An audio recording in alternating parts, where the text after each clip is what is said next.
민주당 이야기입니다. 지금 민주당과 국민의당이 서로 이제 호남을 적통을 두고 싸우고 있습니다. 싸우고 있는데 언론의 눈에는 두 당밖에 안 보이죠. 지금 그렇죠.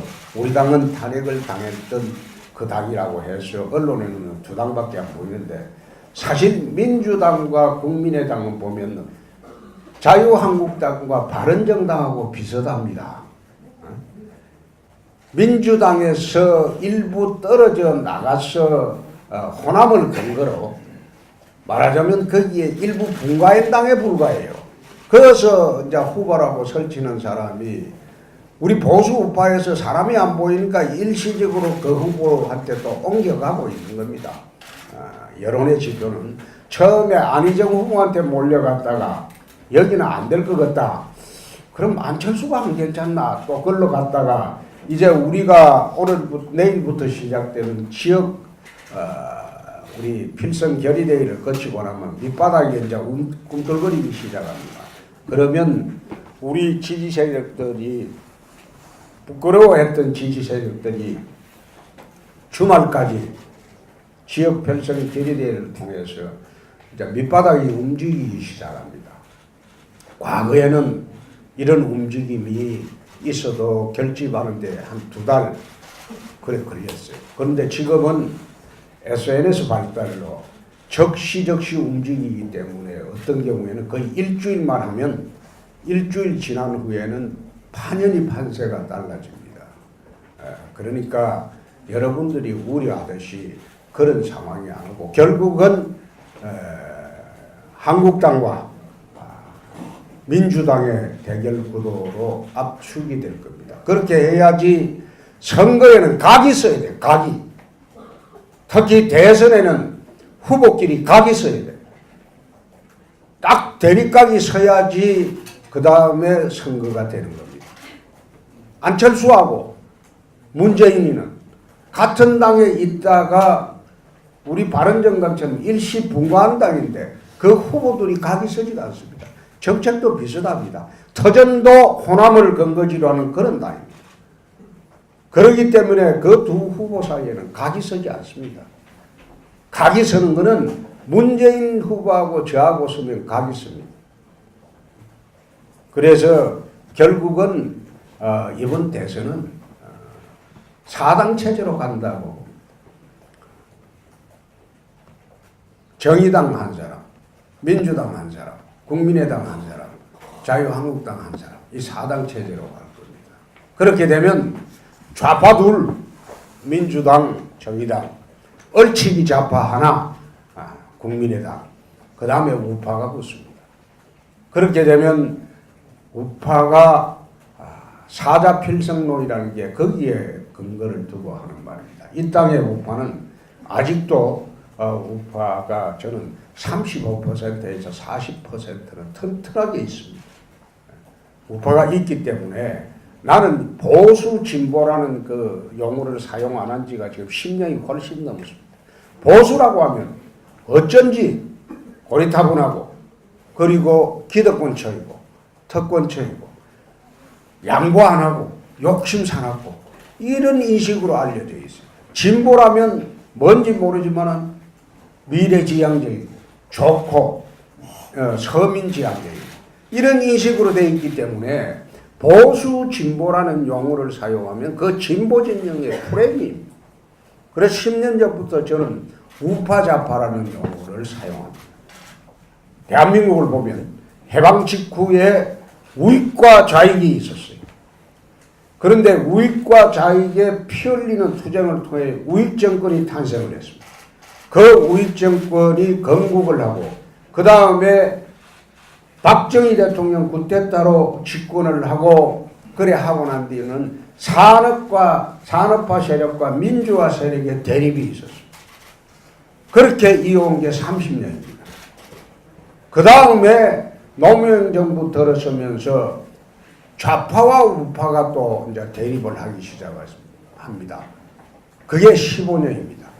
대한민국 지금 건국 70년을 둘러보면 70년을 둘러보면 좌익과 우익, 좌파와 우파가 최근에 와서 대립하기 시작했고 산업화와 민주화입니다. 우리 자유한국당은 우익 정권으로 인해서 나라를 건국했고 산업화 세력의 주축이 되면서 이 땅에 가난을 몰아냈고 이제 부자 나라 돼가고 그 다음에 YS가 집권하고 난 뒤에 이 땅에 민주화를 이루었던 그런 세력입니다.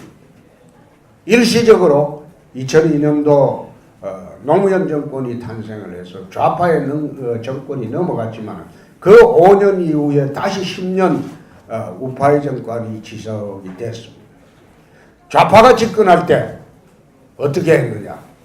국민들은 이 문재인 정권의 실체를 앞으로 자기들은 적폐청산하고 나라를 새로 세우겠다 이랬는데 노무현 정권 4년 동안 이 나라는 적폐가 그리 심했습니다.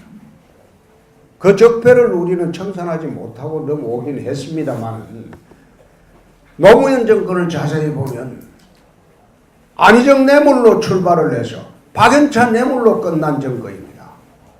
뇌물공화국입니다. 안희정 뇌물 받은 거로 출발을 해서 마지막에 박연차 뇌물로 대통령이 극단적인 선택을 하는 그런 정권입니다. 지금 문재인 후보가 자기 정권을 만들겠다는 것은 뇌물 정권 2기를 만들겠다는 것에 불과합니다. 문재인 후보가 지금 가장 야당하고 욕하고 있는 데가 어디입니까? 우병우입니다. 그리고 김기춘입니다. 김기춘, 우병우가 박근혜를 몰락시켰다. 그래서 이 사람들이 죄인이다. 구속하라. 이런 식으로 쭉 주장을 해왔죠. 그런데 노무현 대통령 시절에 우병우 역할을 한 게 문재인입니다. 김기춘 역할을 한 게 문재인입니다. 이 정부에는 민정수석 대통령 비서실장이 두 사람이 있었지만 노무현 정권 때는 문재인이 혼자 민정수석하고 그 다음에 비서실장을 했습니다. 문재인 후보는 10년 전에 노무현 정권의 김기춘, 우병우였습니다. 그럼 자기들은 김기춘, 우병우를 비난할 자격이 전혀 없습니다. 그런 사람이 대통령을, 자기가 모시던 대통령을 죽음에 이르게 한 사람. 아무런 정치적, 도의적 책임감도 없이 또 나중에 조사해보면 법적 책임이 있을지도 모르는 그런 사람이 지금 나와서 대통령 되겠다는 겁니다. 이거 국민들 모릅니다. 아마 이거는 본선이 격화되면 그 과정에서 다 드러날 겁니다. 바다 이야기, 그 돈 46조 상품권 그 무효한 게 돈이 어디로 갔느냐. 에? 그때 바다 이야기 당시에 농어촌에 농부 어부들도 얼마나 많이 자살을 했습니까? 바다 이야기 그 도박 공화국에 빠져가지고. 근데 그 사건도 진상이 밝혀지지 않고 그때 수십조 원의 돈이 어디로 갔는지 아직 조사가 되지 않았습니다. 노무현 정권 적폐가 그리 심했음에도 불구하고 그 정부의 2인자였던 사람이 10년이 지나니까 대통령 하겠다고 합니다. 그래서 이런 것은 본선 과정에서 다 밝혀지리라고 합니다. 우리가 지금 해야 될 것은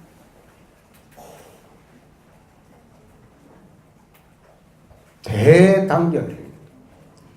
어제 있었던 감정 다 잊어버려요. 적도 포용하는 게 대선입니다. 적도 포용하는 게 대선인데 하물며 같은 동지를 서로 손가락질 해서는 안 됩니다. 그래서 우파 대결집으로 선거를 치르게 되면 이 선거 우리가 이깁니다. 이깁니다. 이 정부는 새로 들어선 정부는 박근혜 정부 2기가 아닙니다. 2기가 아니고 홍준표 정권이 될 수밖에 없습니다. 아까 이야기했지 않습니까? 한나라당의 이명박, 새누리당의 박근혜라면 이제 자유한국당의 홍준표 정권이 탄생을 한다. 그래서 전혀 새로운 형태의 정책도 틀리고 생각도 틀리고 그리고 주의 참모도 틀린 전혀 새로운 정권이 여러분의 손으로 만들어야 됩니다. 좌절해서는 안 됩니다.